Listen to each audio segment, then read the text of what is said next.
Letos mineva 2 leti od vpisa slovenskega znakovnega jezika v ustavo.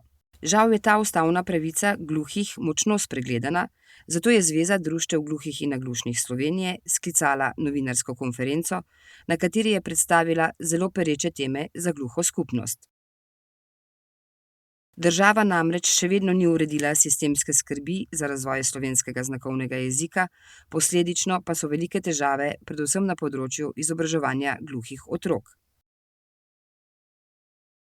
Kot je rekel Matjaž Juhart, sekretar Zveze društev gluhih in naglušnih Slovenije, zaradi neustrezne skrbi države do znakovnega jezika imamo danes razvitih približno 25.000 kreten, to je besedišče osnovnošolca na nivoju 3. ali 4. razreda osnovne šole.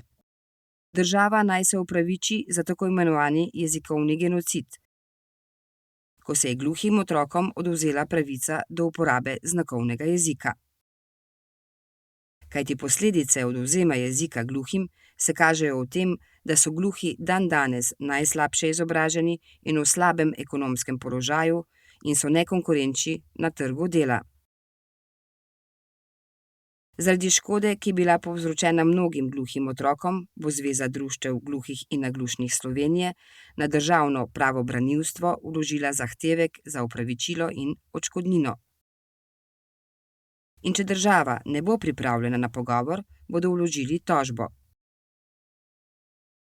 Podobne odškodnine za gluhe je uvedlo že več evropskih držav, kot na primer Avstrija, Nemčija, Irska in Islandija.